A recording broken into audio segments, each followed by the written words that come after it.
ونؤمن به ونتوكل عليه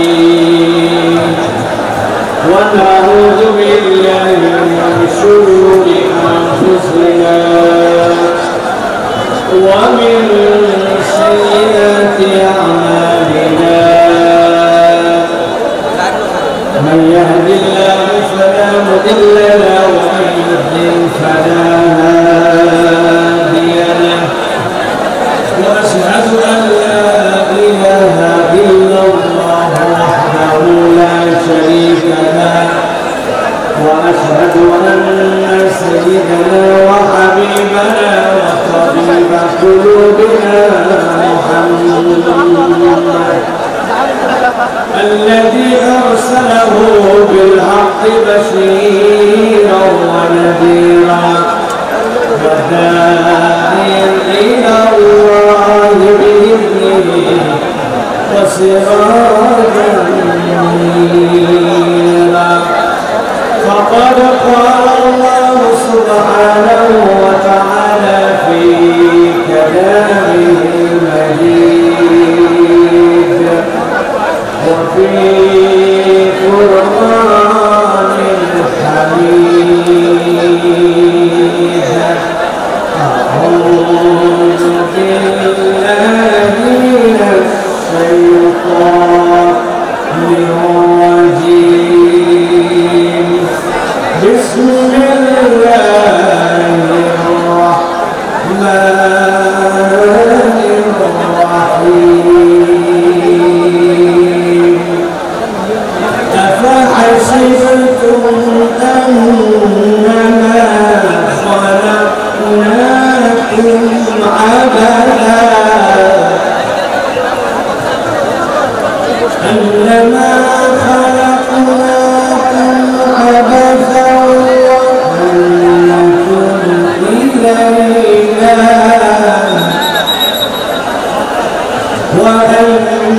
وأنتم إلينا لا ترجعون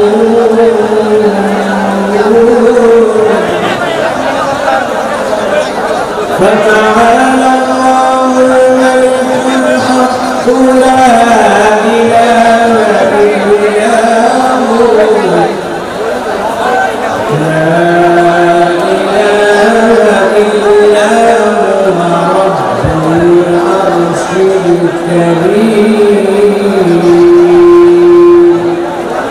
وقال الله سبحانه وتعالى آمرا ومخبرا إن الله وملائكته يصلون على النبي يا أيها الذين آمنوا صلوا عليه وسلموا تسليما اللهم صل على محمد وعلى آل محمد كما صليت على إبراهيم وعلى آل إبراهيم إنك حميد مجيد اللهم بارك على محمد وعلى آل محمد كما باركت على إبراهيم وعلى آل إبراهيم إنك حميد مجيد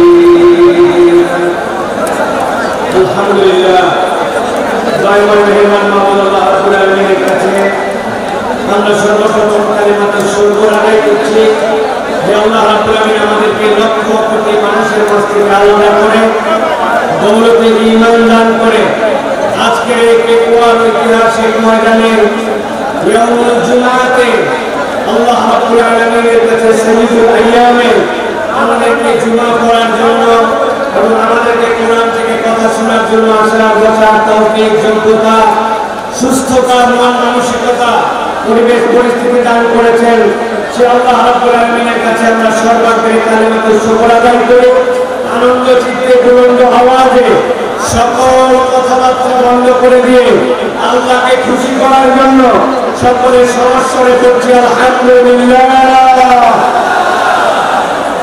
দরুদ এবং সালাম বর্ষিত মানবতার মহান মুক্তির দূত আকায়ে নামদার তাজদারে মদিনা আপনারা প্রিয় রাসূল জনাবে মুহাম্মদুর রাসূলুল্লাহ সাল্লাল্লাহু আলাইহি ওয়াসাল্লামের প্রতি আজকের এই মুবারক মজলিস, যেই মজলিসে মরহুম মাওলানা শহীদুল্লাহ স্মৃতি সংসদ এবং পেটুয়া সমাজ উন্নয়ন পরিষদের যৌথ উদ্যোগে আজকে এই ৮ম বাৎসরিক তাফসীরুল কোরআন মাহফিল। আপনারা সকলে জানেন, দীর্ঘ ৫ বছর পর্যন্ত ফ্যাসিস্টদের রসায়ন এবং বিভিন্ন বাংলাদেশের বাস্তবতায় আমাদের প্রিয় ভাই ডক্টর আল্লামা মিজানুর রহমান আজহারী তিনি বাংলাদেশে প্রোগ্রাম করতে পারেন নাই, কোরআনের ময়দানে কথা বলতে পারেন নাই। আজকে এই ময়দানের মাধ্যম দিয়ে ভাই আবার আমাদের সামনে কোরআনের তাফসীর পেশ করবেন। তবে আমরা আশা করব আজকের যে পথ চলা নতুন ভাবে শুরু হলো, আগামী বাংলাদেশ ইসলামের বাংলাদেশ, আগামী বাংলাদেশ সাম্যের বাংলাদেশ, আগামী বাংলাদেশ ইনসাফের বাংলাদেশ, আগামী বাংলাদেশ আল-মানবিক বাংলাদেশ। এই বাংলাদেশ যতদিন পর্যন্ত ইনসাফের বাংলাদেশ না হয়, আমাদের ভাই ইনশাআল্লাহ অব্যাহতভাবে তার দায়িত্ব এবং বক্তব্য প্রদান করবেন ইনশাআল্লাহ। আল্লাহ আপনাদের কবুল করবেন, আল্লাহুম্মা আমিন। প্রিয় ভাইরা, আমি আপনাদের কাছে অনুরোধ করব, এখানে লক্ষাধিক মানুষ, আপনারা যদি একটা ছোট্ট করে কথা বলেন তাহলে এই জায়গায় কোনো পরিবেশ থাকবে না, কোনো পরিবেশ থাকবে না। আমি প্রথমে আমার ক্যামেরাম্যানদেরকে বলবো, আমার মিডিয়া ভাইদেরকে, আল্লাহ রাসূলের চোখের ইশারায় কাজ করেন, আর কোনো কথাবার্তা বলা যাবে না। রাজি আছেন ইনশাআল্লাহ? কোনো কথা হবে না। শুনেন, আপনাদের কাছে আমি বলি, ক্যামেরাম্যান সহ আমাদের অডিয়েন্সদের জন্য, আপনারা গতকালকে আমাদের ভাইয়ের স্ট্যাটাস থেকে আপনারা দেখেছেন, উনি বলেছেন এইটি ইনশাআল্লাহ ওয়ার্ম আপ মানে কি গা গরম করার খেলা, গা গরম করার ম্যাচ।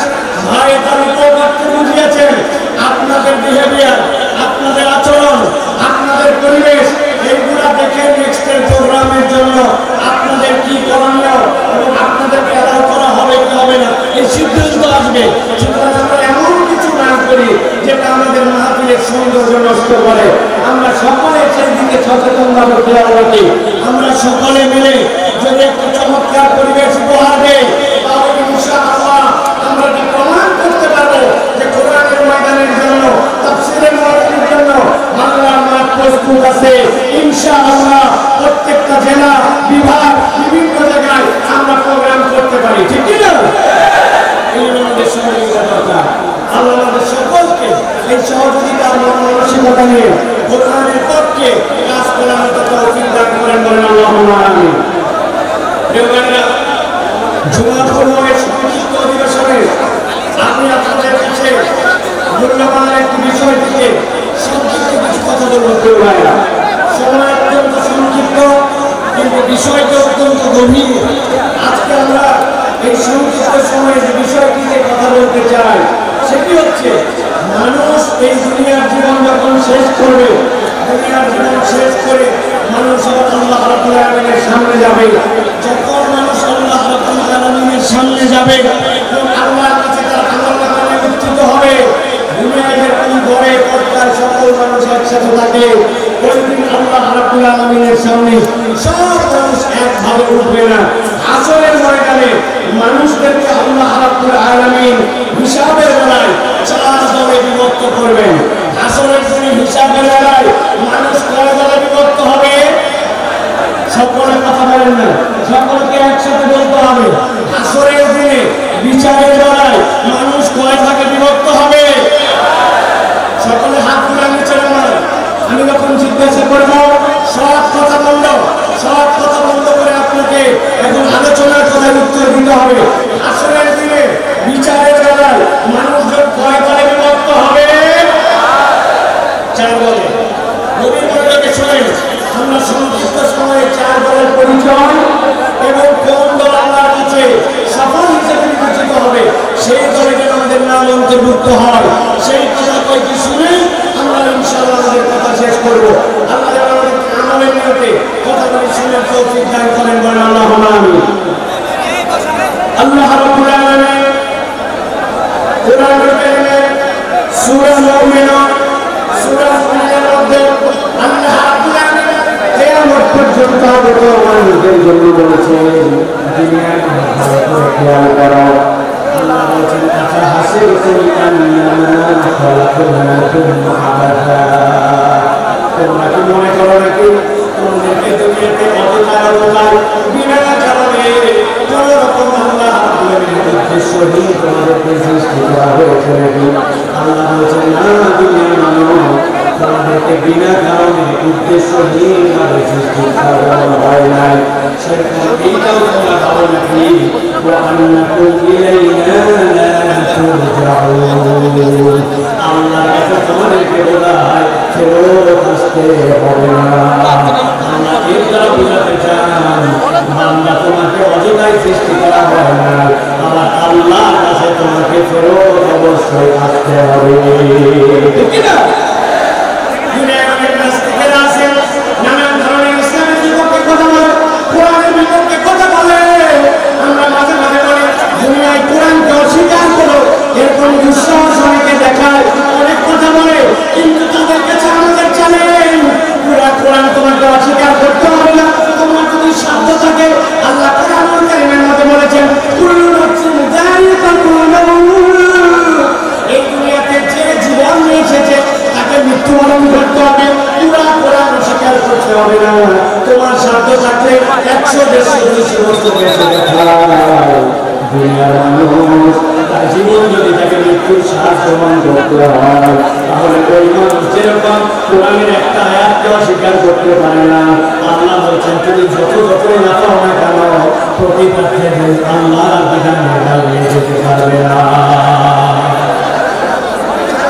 আল্লাহ রাব্বুল আলামিন বলছেন যেহেতু আল্লাহ রাব্বুল আলামিন তোমাকে অযথা সৃষ্টি করেন না, আল্লাহ রাব্বুল আলামিন তোমাকে যৌক্তিক কারণে তার কাছে ফেরত আসতে হবে এটাও স্মরণ করাই দিচ্ছেন।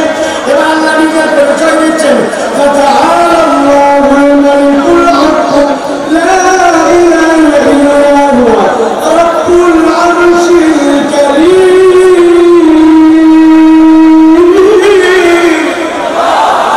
আল্লাহ রাব্বুল বলছেন তিনি সেই মুহাম্মদ যিনি আরশের অধিপতি, যার থেকে বড় মর্যাদা আর কেউ নাই। আল্লাহ নিজে বলছেন সেই আরশের অধিপতি।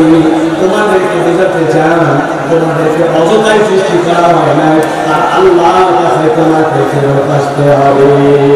এই জন্য আল্লাহ বলছেন তোমাদের মধ্যে থেকে আল্লাহকে যে ইলাহ ছাড়া, আল্লাহ ছাড়া অন্য কাউকে ডাকো। তোমরা অনেক সময় আল্লাহ ছাড়া অন্যের কাছে সাহায্য চাও, আল্লাহ ছাড়া কেউ ভালো মন্দ করতে পারে কোন বিশ্বাস করো। আল্লাহ বলছেন লা বুরহানা লাহু বি, আল্লাহ বলছেন এটা কোনো প্রমাণ না। আল্লাহ পুরো সৃষ্টি জগৎ সাক্ষ্য দেয় আল্লাহ ছাড়া আসলে কোনো রব নেই, প্রকৃতিতে কোনো মাবুদ নেই। আল্লাহ বলছেন ফাইন্নামা হিসাবুহু ইনদা রাব্বিহি, জেনে রাখো আল্লাহর কাছে তোমাকে হিসাব দিতে হবে। ইন্নাহু লা ইউফলিহুল কাফিরুন, আল্লাহ বলছেন রব্বুল আলামিন তোমাদেরকে বলছেন আল্লাহকে যে অস্বীকার করে, আল্লাহকে যে মানে না, আল্লাহ গ্যারান্টার হচ্ছেন সে কখনো সফল হতে পারবে না। আল্লাহ রাব্বুল আলামিন বলছেন কাফের মুশরিকরা কখনো সফল হতে পারবে না। আর আল্লাহ বলছেন আল্লাহ তোমাকে অযথায় সৃষ্টি করেন নাই, আল্লাহর কাছে তোমাকে ফেরত যেতে হবে। এবার জিজ্ঞাসা করবো আমরা কি এই ঈমানটুকু ন্যূনতম বিশ্বাস করি যে আল্লাহর কাছে আমাদেরকে ফেরত যেতে হবে? হাত তুলে আল্লাহকে দেখান, আল্লাহর কাছে আমাদেরকে ফেরত যেতে হবে। কথা বলেন, দুই হাত তুলেন, শক্ত করে দুই হাত তুলেন। যারা যারা বিশ্বাস করি আল্লাহ আমাদেরকে অযথায় সৃষ্টি করেন নাই, আল্লাহর কাছে ফেরত যেতে হবে, হাত তুলে আল্লাহকে দেখান। Amen, amen. বসো, হাত ছোট করেন, হাত ছোট করে হাত করেন না, কোনো কথা বলবেন না, একটা কথা বলেন না। বসেন, বসুন।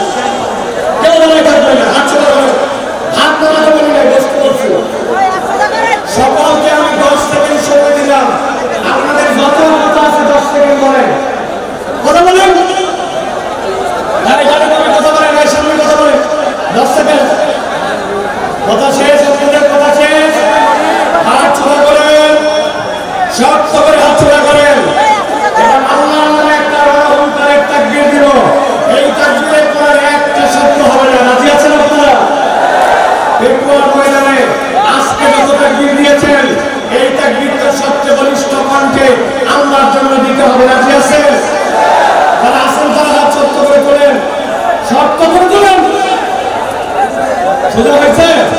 এবার হাতটা বুক বরাবর না এই বরাবর, বুক বরাবর নিচেন সবাই। এবার আমি লিল্লাহি তাকবীর বললে হাত দুটো উপর দিকে ছুঁড়ে দিয়ে আল্লাহু আকবার বলতে হবে। পারবেন সবাই? পারবেন সবাই? রেডি সবাই? এরপর আর কোনো কথা হবে? হবে? কাতারে বসেন, দাঁড়িয়ে আছেন বসেন, জুমার নামাজ আদায় করে কাতার নিয়ে বসেন সকলে। সকলে রেডি আছেন? আর কোনো কথা হবে? রেডি তাহলে সকলে, এটা প্রমাণ দিতে হবে। আমি লিল্লাহি তাকবীর বললে আকাশের দিকে হাত ছুঁয়ে দিয়ে আল্লাহু আকবার বলবেন। পারবেন ইনশাআল্লাহ? দেখি একটা তাকবীর দেন। লিল্লাহি তাকবীর, লিল্লাহি তাকবীর। আল কোরআনের আলো, আল হাদিসের আলো, তোমার নেতা আমার নেতা, তোমার নেতা আমার নেতা। আলেম ওলামা যেখানে, আলেম ওলামা যেখানে, আল্লাহর আইন যেখানে,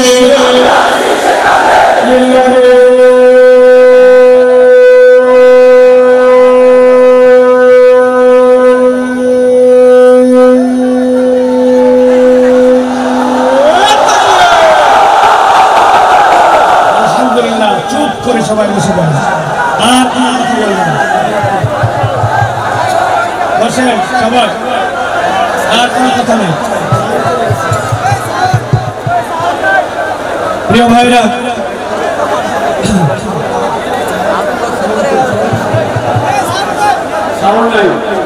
প্রিয় ভাইরা, তাহলে আমরা সংক্ষিপ্ত সময় একদম আমরা আজকে জানার চেষ্টা করব হাসরের ময়দানে মানুষ মূলত আল্লাহর কাছে চার ভাবে তার আমল নামা নিয়ে উত্থিত হবে। কয়ভাবে? চার ভাবে। এক নম্বর, আল্লাহ বলছেন একদল লোক বিনা হিসাবে জান্নাতে যাবে, সুবহানাল্লাহ বলেন। আরেক দল লোক বিনা হিসাবে জাহান্নামে যাবে, নাউজুবিল্লাহ বলেন। আরেক দল লোক হিসাব হবে, কিন্তু হিসাবটা আল্লাহ সহজ করে দিবেন, জান্নাতে যাবে। আরেক দল লোক হিসাব হবে, কিন্তু হিসাবটা এমন কঠিন হবে ওই ব্যক্তিরা আল্লাহ রাব্বুল আলামিনের কাছ থেকে নিষ্কৃতি পাবে না।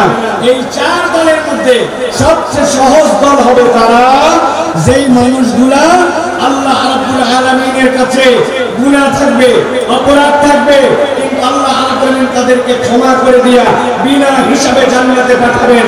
আমরা বিনা হিসাবে জান্নাতে হতে চাই কিনা? চাই কিনা? ভালো করে খেয়াল করেন।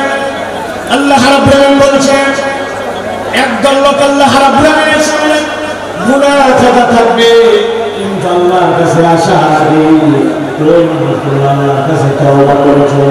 আমার নবী বলছেন কেমন তওবা করছে জানো নাকি? আল্লাহ নবী বলছেন তারিক মিনাত দাম্মি কাল্লা দাম্মালা, এমন ভাবে তওবা করছে ওই বান্দাটার যেন গুনাহ ছিল না। আল্লাহ রাব্বুল আলামিন বলছেন সূরা ফুরকানের মধ্যে, আল্লাহ বলছেন যেই বান্দাটা তওবা করবে, তওবা করার পরে ওই বান্দাটা আল্লাহ রাব্বুল আলামিনের কাছে ক্ষমা চাইবে, আল্লাহ রাব্বুল আলামিনের কাছে ক্ষমা চাইবে, সেটা সত্য হওয়ার জন্য হওয়া লাগবে। আল্লাহ কোরআনে বলেছেন ইল্লা মান তাবা ওয়া আমানা ওয়া আমিলা আমালান সালিহান ফাউলাইকা ইউবাদদিলুল্লাহু সাইয়্যাতিহিম হাসানাত। আমার আল্লাহ রাব্বুল আলামিন বলছেন তাদের মধ্যে থেকে যারা তওবা করে আর তওবা করার পর ঈমানের সাথে তওবা করেছে, তওবা করে বসে থাকে না, ওয়া আমিলা আমালান সালিহান, এরপরে বান্দা নেক কাজ করেছে, আর বান্দা ঈমানের সাথে যখন নেক কাজ করে আল্লাহ বলছেন রব তার তওবা কেমন পছন্দ করেন। আল্লাহ বলছেন ফাউলাইকা ইউবাদদিলুল্লাহু সাইয়্যাতিহিম হাসানাত, আল্লাহ তাদের যাবতীয় গুনাহ যা ছিল সব গুনাহকে নেক দিয়ে পরিবর্তন করে দিবেন। ওয়া কানা আল্লাহু গফুরার রাহিমা, আল্লাহ বলেছেন নিশ্চয় আল্লাহ রাব্বুল আলামিন বান্দাদের জন্য গফুর, ক্ষমাশীল, বান্দাদের জন্য দয়াদ্র। এত বড় মাহফিল আসলাম আর হই হই করলাম, জোরে জোরে স্লোগান দিয়ে আমরা চলে গেলাম, কোনো লাভ হবে না। আমাদের জন্য ভালো করে বুঝুন, আল্লাহ রাব্বুল আলামিন বলছেন আজকের ময়দানে আপনি আসছেন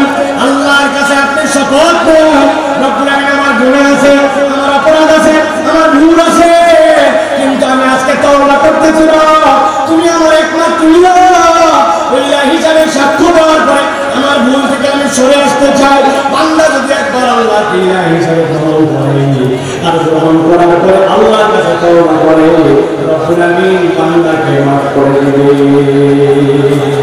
মুফাসসিররা ব্যাখ্যা করেছেন ওয়াল্লাযীনা ইউওয়াহ্হিদুনাল্লাহ ওয়া লা ইয়াদউনা ওয়া লা ইয়াবুদুনা ইলাহান গায়রা। আল্লাহর কাছে ঈমান আনার মানে কি? আল্লাহর তাওহীদে আপনাকে অটল হতে হবে। আল্লাহ রাব্বুল আমিন ছাড়া কারো সাথে ইবাদত করা যাবে না এবং আল্লাহ ছাড়া কাউকে ডাকা যাবে বান্দা যদি এইটা করে আল্লাহ বলছেন বান্দা তোমার গুনাহ যত হোক আমি রব্বুল আমিন তোমাকে প্রকৃত তওবাকারী হিসাবে কবুল করে নিয়ে আমি তোমাকে মাফ করে দেব। তবে একটা শর্ত আছে, বান্দার হক নষ্ট করা যাবে না, ঠিক কি না? আপনি দেশের টাকা বিদেশে পাচার করে দিবেন, আপনি দেশের হরিলুট করে ফেলবেন, রাস্তাঘাট খেয়ে ফেলবেন, আপনি দেশের বিভিন্ন জায়গায় জালিয়াতি করবেন, যেই প্রজেক্ট অল্প টাকায় হয় ওইটা 10 গুণ 20 গুণ বাড়াবেন, এরপরে শেষ বয়সে এসে আল্লাহর কাছে তওবা করবেন, মাফ পাওয়ার কোনো সুযোগ নাই। মনে করছেন দেশের থেকে হয়তো বেরিয়ে গেছি, পালায় গেছি আর মাফ পেয়ে গেছি, এত সোজা নয়। আমি আপনাদের কাছে জিজ্ঞাসা করতে চাই, আমেরিকা কি আল্লাহর দুনিয়ার ভিতরে না বাইরে? কথা বললেন, আমেরিকা আল্লাহর দুনিয়ার ভিতরে না বাইরে? কানাডা কি আল্লাহর দুনিয়ার ভেতরে না বাইরে? ফ্রান্স কি আল্লাহর দুনিয়ার ভেতরে না বাইরে? আমাদের পাশের দেশটা কি আল্লাহর দুনিয়ার ভেতরে না বাইরে? বললেন না আল্লাহর দুনিয়ার ভেতরে না বাইরে? আপনি কেমনে ভাবলেন আশপাশে পালায় যে আমি চিরমুক্তি পেয়ে গেলাম?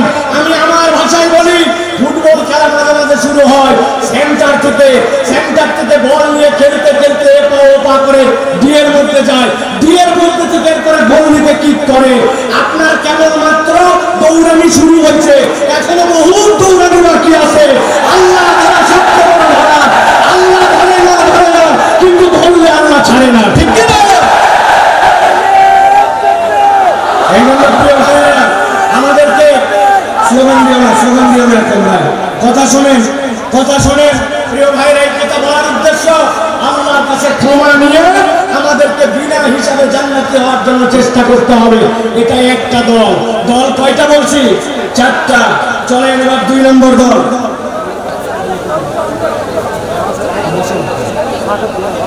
2 নম্বরে কথাগুলো মনোযোগ দিয়ে শুনুন। আল্লাহ রাব্বুল আমিন বলছেন একদল লোকের কোনো হিসাবই হবে না, বিনা হিসাবে জাহান্নামে ঢুকিয়ে দেওয়া হবে। আল্লাহ কোরআনে বলছেন সূরা বাকারা 217 নম্বর আয়াতের মধ্যে وَمَن يَرْتَدِدْ مِنكُمْ عَنْ دِينِهِ فَيَمُتْ وَهُوَ كَافِرٌ فَأُولَئِكَ حَبِطَتْ أَعْمَالُهُمْ فِي الدُّنْيَا وَالْآخِرَةِ وَأُولَئِكَ أَصْحَابُ النَّارِ هُمْ فِيهَا خَالِدُونَ। আল্লাহ বলেন একদল লোক অতি পণ্ডিত হয়ে যায়, আল্লাহ দিনের উপরেই ছিল, কিন্তু এমন বুঝ আনছে, বুঝ এনে মুরতাদ হয়ে গেছে, আল্লাহ দিন থেকে সরে গেছে। সে অনেক সময় বুঝে মুরতাদ হয়, অনেক সময় না বুঝে মুরতাদ হয়। আমাদের দেশে না বোঝার একদল মুরতাদ আছে, এদের ঈমান বোঝানো আমাদের জন্য জরুরি। ছোট্ট করে বোঝানোর জন্য বলি, আমাদের দেশের কোন মুসলমান আছে কিনা নামাজের ইসলাম পছন্দ করে, রোজার ইসলাম পছন্দ করে, যাকাতের ইসলাম পছন্দ করে, কিন্তু যেই না বলা হয় চোরের বিচার আল্লাহর আইনে করা হোক, দেশটা আল্লাহর আইনে চলুক, খেলাফত অনুযায়ী দেশটা পরিচালিত হোক, সেই না ওই নামাজি হাজী সাহেব পর্যন্ত রাজি থাকে না। এরকম মুসলমান আছে কিনা? উল্টা আমাদেরকে বলে সাইফুল্লাহ ভাইকে তো কোনো দলের লোক মনে করতাম না, কিন্তু উনিও তো দেখি দলের কথা বলে, আল্লাহর দ্বীনের পক্ষে কথা বললে, আল্লাহর আইনের পক্ষে কথা বললে দল খুঁজে আমি পরিচয় দেন, আসলে এইগুলা মুনাফিক মার্কা মুসলমান। ভালো করে বোঝেন, আল্লাহ বলছেন কেউ যদি আল্লাহর দ্বীন থেকে মুক্তি নেয় ফায়ামুত ওয়া হুয়া কাফির, এই অবস্থায় যদি মারা যায় তাহলে সে কাফির। আল্লাহ বলছেন আর কেউ যদি কাফির অবস্থায় এরকম করে মুরতাদ হয়ে মরে যায় ফাহাবিতাত আমালুহুম ফিদ দুনিয়া ওয়াল আখিরাহ ওয়া উলাইকা আসহাবুন নারি হুম ফিহা খালিদুন। এই মানুষগুলোকে চিরস্থায়ী জাহান্নামে ঢুকানো হবে, এদের কোনো বিচার হবে না, সরাসরি জাহান্নামে যাবে। অতএব যাই করি নাই করি পক্ষ কখনো আল্লাহর দিনের থেকে মুখ ফিরানো যাবে না। আর নিজের পণ্ডিতি খাটায় আল্লাহর বিধান নিয়ে কোনো বাজে কথা বলা যাবে না, ঠিক না? খুব সাবধান প্রিয় ভাইরা। আল্লাহ রাব্বুল আলামিন কোরআনুল কারীমের মধ্যে বিস্তারিত কথা বলেছেন, সংক্ষেপ সময় এই জন্য আপনাদের কাছে বোঝানোর জন্য বলছি। মুরতাদ কিভাবে হয়? ওরা মনে করে নবীর তরিকা ঠিক না, নবীর পদ্ধতি পছন্দ করে না, আল্লাহর বিধান আগে ঠিক মনে করতো, কিন্তু এখন মনে করে আল্লাহর বিধান বোধহয় বাংলাদেশের জন্য, আমাদের সমাজের জন্য অচল। এরকম যদি মনে করে ও যত হাজী সাহেব গাজী সাহেব হোক না কেন, আল্লাহর কাছে সে মুরতাদ হয়ে যাবে, বিনা হিসাবে জাহান্নামে। আল্লাহ হেফাজত করুন, আল্লাহুম্মা আমিন। প্রিয় ভাইরা, এবার চলেন আমরা 3 নম্বর দলের মধ্যে যাব। 3 নম্বর দল কি এটা একটু বুঝতে হবে, সেটা হচ্ছে হিসাব হবে। কিন্তু আল্লাহ বলছেন ওই হিসাবের পরে তাকে জান্নাত দেওয়া হবে, তবে হিসাবটা তার জন্য যে হবে, ওই হিসাবটাতে তার আমল নামায়, আমলটা পরিমাপে দেখা হবে না, আমলটা ওজনে দেখা হবে। কিসে দেখা হবে? কথা বলেন, আমল কি আমাদের পরিমাপ হবে না ওজন হবে? আমার দিকে তাকান, কি হবে? ওজন হবে। এখন কথা হচ্ছে যে আপনার আমল নামায় সওয়াব আছে, গুনাহ আছে, কিন্তু আমল নামাতে আমার ওজনটা কেমনে ভারী হবে? আমি আপনাদের কাছে বলতে চাই, একটা মানুষের জীবনে যদি তার আমল নামায় 3টা জিনিস যুক্ত থাকে, তাহলে তার আমল নামা ওজনে ভারী হয়। সুবহানাল্লাহ বলেন। 1 নম্বরে আপনার আমল নামার মধ্যে ঈমান লাগবে। কি লাগবে? একটা মুখ বন্ধ থাকবে না। আমল নামাতে ওজনে ভারী করতে হলে প্রথমে বলতে হবে কি লাগবে? জোরে বলেন ঈমান। ওই যে দাঁড়ায় আছেন যারা, কি লাগবে? ঈমান। ঈমান নাই আপনার কিচ্ছু নাই, ঈমান আছে আপনার কিছু আছে। সুবহানাল্লাহ। এই যে তরুণেরা ওয়াজ শোনার জন্য চলে আসছে, কিন্তু এর মধ্যে অনেকেই আছে ঈমানের বাসি করছে সালাত, অথচ সে সালাত আদায় করে না, আছে কি না? আমি আপনাদের কাছে একটা ছাত্র আর একটা শিক্ষকের একটা দৃষ্টান্ত দিব 30 সেকেন্ডে, ভালো করে খেয়াল করেন। এক ছাত্রকে তার ওস্তাদ জিজ্ঞাসা করছে, বলো তো দুনিয়াতে নামাজ পড়ে না কারা কারা? ওই ছেলে ভেবে চিনতে বলছে, ওস্তাদ দুনিয়াতে নামাজ পড়ে না 3 শ্রেণীর লোক। কয় শ্রেণী? কথা বলেন। 3 শ্রেণী। বলো তো 1 নম্বরকে? বলছে 1 নম্বর যে পাগল অথবা অজ্ঞান। মাশাআল্লাহ। 2 নম্বরকে? বলছে ওস্তাদ 2 নম্বর যে মৃত, সে নামাজ পড়ে না। মরা মানুষ নামাজ পড়ে? উল্টা নামাজ পড়া লাগে। বলছে মাশাআল্লাহ। এবার 3 নম্বর বলো। বলছে 3 নম্বর হচ্ছে যে অমুসলমান। তাহলে নামাজ পড়ে না কয় শ্রেণী? 1 নম্বরে পাগল অথবা অজ্ঞান বলেন, 2 নম্বরে মৃত, 3 নম্বরে অমুসলমান। এবার পেকুয়ার লক্ষ মানুষকে সামনে নিয়ে জিজ্ঞাসা করতে চাই, যারা এখানে আছেন দাঁড়ায় বসে দূরে কাছে, আমরা কি পাগল অথবা অজ্ঞান? আমরা কি মৃত? আমরা কি অমুসলমান? আপনি কিন্তু ফাইসে গেছেন, আপনি আগামী কালকে নামাজ পড়েন নাই। বলছে তুই কি পাগল? বলছে না। তাহলে মরা না, অমুসলমান না। আপনি পাগল না, মরা না, অমুসলমান না, আপনি নামাজ পড়বেন না, তা হবে না, ঠিক না? ঈমানের পরে সবচেয়ে গুরুত্বপূর্ণ এইটা হচ্ছে আপনার আমার জন্য সালাত। তাহলে আমলের ওজন বাড়ানোর জন্য কাজ 3টা। 1 নম্বর ঈমান লাগবে। কি লাগবে? 2 নম্বর লাগবে নিয়ত সহি লাগবে, আপনার নিয়তটা বিশুদ্ধ লাগবে। নিয়ামতুল্লাহ নিজামীর কথা, মোটরসাইকেলে আস্তে আস্তে আমার চোখটা ছলছল হয়ে গেছে। এত লক্ষ লক্ষ লোক দেখানোর জন্য আয়োজন করি নাই। আমার আব্বা ইন্তেকাল করে গেছেন, এলাকার অনেক মানুষ মারা গেছে। একটা লোক যদি দোয়া করে, আমার বাপ যদি সেখান থেকে নিষ্কৃতি পায়, আর মানুষ যদি কোরআনের বার্তা নিয়ে কোরআনের পক্ষে বাড়িতে যায়, আমার আয়োজন সফল হয়। একটু দোয়া করবেন। নিয়ামতুল্লাহ যদি মনে করতো অনেক টাকা দিছে, দেখ কত বড় আয়োজন করি, আয়োজনের 1 পয়সাও দাম নাই। এই জন্য আমলটা লাগবে ইখলাসের সাথে, আল্লাহর জন্য, ঠিক কি না? আমল করবো কার জন্য? আল্লাহর জন্য। আর আমল নামায় যদি ওজন বাড়াতে চান, 3 নম্বর পয়েন্ট হচ্ছে নবীর তরিকায় করা লাগবে। কার তরিকায়? নবীর তরিকায়। এইটার মধ্যে কথা আছে প্রিয় ভাইরা, আমরা নবী সাল্লাল্লাহু আলাইহি ওয়াসাল্লামের তরিকা মানতে চাই, ঠিক কি না? কথা বলেন। কিন্তু আমরা যুক্তি তর্কে গেলে অনেক সময় নবীর বিপক্ষে আমরা কথা মানবো না বলি, কিন্তু আবার ওই মানুষটাই যুক্তি তর্কে উল্টায় ফেলি। আমি আপনাদের কাছে জিজ্ঞাসা করতে চাই, আপনার এলাকায় জুম্মার নামাজের মুসল্লি বেশি হয় না ঈদের? মনে বুঝেন না, জুম্মা না ঈদের? এবার বলেন তো ভাই, ঈদের দিন আপনার এলাকায় ঈদের জন্য আজান দেওয়া হয়, একামত হয়। নবীজির সময় লোকজন কম ছিল, এই জন্য আজান একামত হতো না। আজকের পেকুয়ার মাহফিল থেকে সিদ্ধান্ত নিব, এবার রোজার ঈদ থেকে আমরা আজান দিব, একামত দিব, ঈদের নামাজ আদায় করব। রাজি আছেন? কেন রাজি না?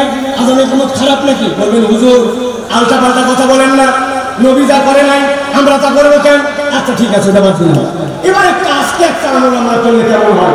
নবীজি ছিলেন মাসুম, সাহাবায়ে কেরাম ছিলেন আদুল, তাদের গুনাহ খাতাই ছিল না। আমাদের গুনাহ খাতা কম না বেশি? যাদের বললেন না তারা মনে হয় আদুল। গুনাহ খাতা কম না বেশি?